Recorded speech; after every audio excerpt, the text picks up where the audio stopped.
Good morning, student. Welcome, all of you. Student, +2 geography का first lesson हम कर रहे थे, अर्थव्यवस्था और लोग, जो हमारी बुक है उसमें जनसंख्या से संबंधित कुछ बातों का अध्ययन हम कर रहे थे। जनसंख्या वृद्धि के बारे में पिछले वीडियो में हमने पढ़ा था। जनसंख्या वृद्धि की कौन कौन सी अवस्थाएं भारत में पिछले 70 सालों में बनी है या 100 सालों में, उसके विभिन्न आयाम हमने देखे थे, उनकी विशेषताएं देखी थी, और जनसंख्या की वृद्धि दर के बारे में हमने जाना था कि प्राकृतिक वृद्धि दर किसे कहते हैं, और असोचित मृत्यु दर, जन्म दर के बारे में जो आंकड़े थे उनके बारे में हमने डिस्कस किया था। दशकीय वृद्धि दर में भी और वार्षिक वृद्धि दर में अंतर देखा था। आज हम जनसंख्या वृद्धि की क्षेत्रीय विशेषताओं के बारे में बात करेंगे। जनसंख्या वृद्धि की क्षेत्रीय विभिन्नताओं का मतलब है कि भारत में जो अलग अलग क्षेत्र हैं, अलग अलग राज्य हैं, उनमें जनसंख्या की वृद्धि एक समान नहीं है, उनमें विभिन्नताएं हैं। तो कहीं पर जनसंख्या की वृद्धि ज़्यादा है, कहीं पर कम है। उसी के बारे में आज हम डिस्कस करेंगे कि किन राज्यों में भारत में जनसंख्या की वृद्धि दर ज़्यादा है, किन राज्यों में कम है। 1991 से 2001 के दौरान भारत के राज्यों और केंद्र शासित प्रदेशों में जनसंख्या की वृद्धि दर सुस्पष्ट प्रतिरूप दर्शाती है। एक स्पष्ट प्रतिरूप दर्शाती है कि कहाँ पर जनसंख्या ज़्यादा, कहाँ पर कम।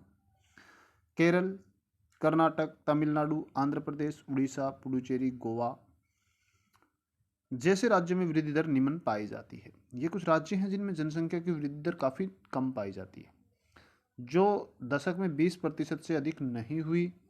केरल में 9.4, न केवल इस वर्ग के राज्यों में बल्कि पूरे देश में निम्नतम वृद्धि दर दर्ज की गई। केरल में सबसे कम वृद्धि हुई 9.4। केरल में वृद्धि दर जो है वो 10% को भी पार नहीं कर पाई। ये दशकीय वृद्धि है स्टूडेंट। वार्षिक वृद्धि का मतलब यहाँ पर 0.94 होगा अगर केरला की हम बात करें तो, और बाकी राज्यों में भी 2% से कम है, जो केरल, कर्नाटक, आंध्र प्रदेश, तमिलनाडु जैसे राज्य हैं। तो इन राज्यों में जनसंख्या की वृद्धि दर कम पाई जाती है दूसरे राज्यों के मुकाबले में। केरल में सबसे कम वृद्धि दर रिकॉर्ड की गई है। देश के उत्तर पश्चिमी, उत्तरी और उत्तर मध्य भागों में पश्चिम से पूर्व स्थित राज्यों की एक पेटी में दक्षिण राज्यों की अपेक्षा उच्च वृद्धि दर पाई जाती है। इस पेटी के राज्यों में गुजरात, महाराष्ट्र, राजस्थान, पंजाब, हरियाणा, उत्तर प्रदेश, उत्तराखंड, मध्य प्रदेश, सिक्किम, असम, पश्चिम बंगाल, बिहार, छत्तीसगढ़, झारखंड में औसत वृद्धि दर पाई जाती है।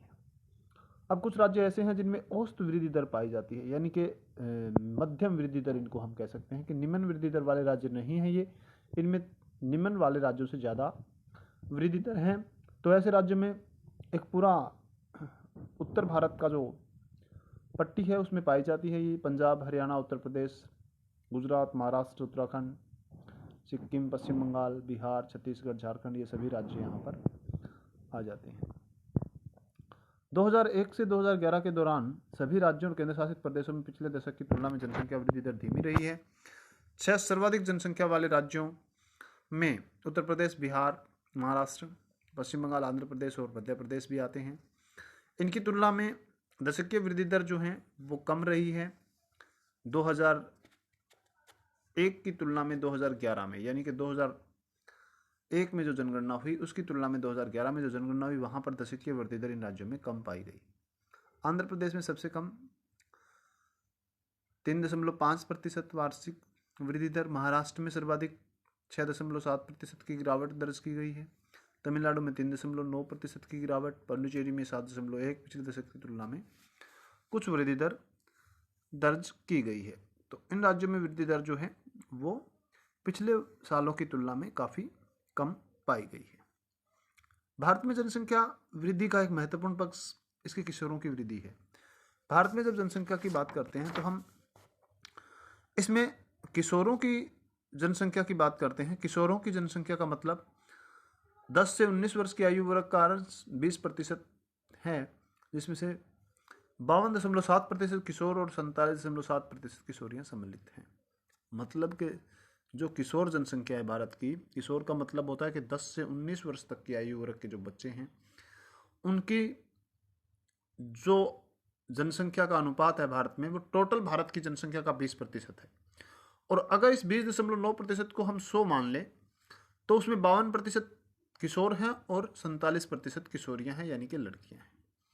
किशोर जनसंख्या यद्यपि उच्च संभावनाओं से युक्त युवा जनसंख्या समझी जाती है। यदि इन्हें संबंधित जन से मार्गदर्शित और दिशा निर्देशित किया जाए तो काफ़ी सुभेद्य हो सकते हैं।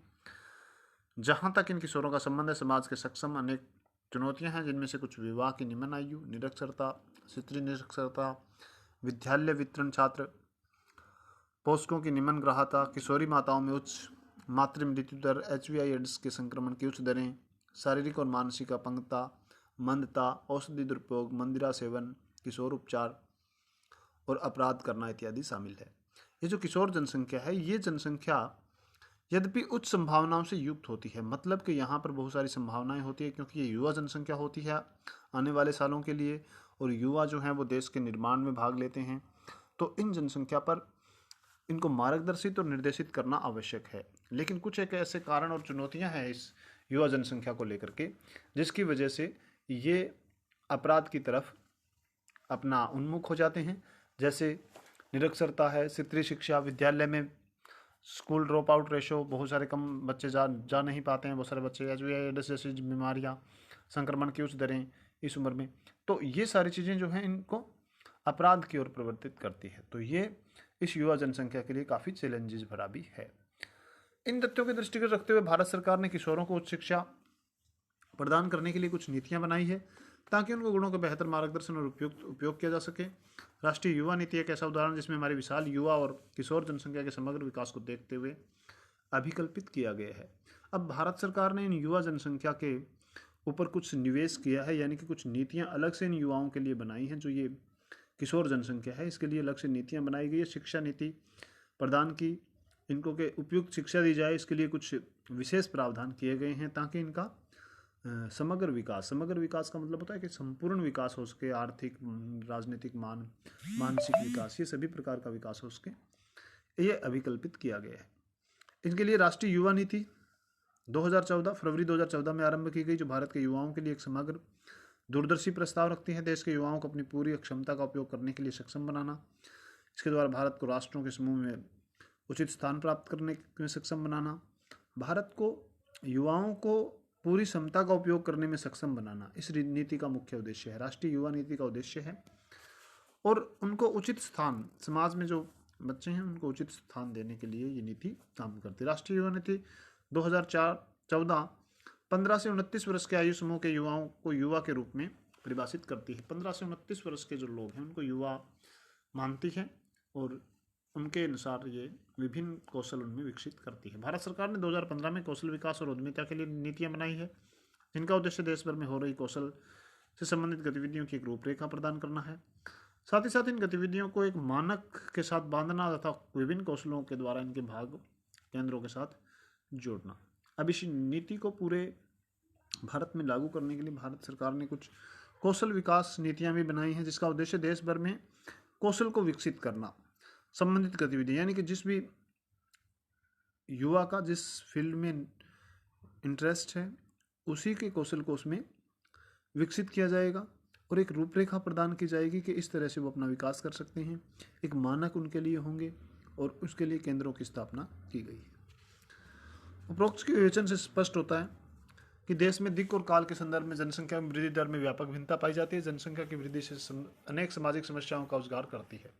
जनसंख्या की जो वृद्धि है स्टूडेंट, वो अनेक समस्याएं लेकर के आती है। इससे जनसंख्या की वृद्धि दर में व्यापक विभिन्नताएं भी हैं भारत में, लेकिन भारत की जनसंख्या वृद्धि दर काफ़ी उच्च भी बनी हुई है, तो ये काफ़ी सामाजिक समस्याओं को उजागर करती है। फिर भी जनसंख्या की दृष्टि से प्रतिरूपों को बेहतर अंतर्दृष्टि प्राप्त करने के लिए आवश्यक है कि जनसंख्या के सामाजिक संगठन की पड़ताल की जाए। लेकिन इस जनसंख्या में हम सामाजिक संगठन की पड़ताल करेंगे कि समाज में जनसंख्या का संगठन कैसे है, यानी कि विभिन्न वर्गों में जनसंख्या का क्या वितरण रहा है। इसके बारे में हम नेक्स्ट वीडियो में पढ़ेंगे। इस वीडियो में हम जनसंख्या की इन्हीं विशेषताओं के साथ समाप्त करते हैं। Thank you, have a nice day.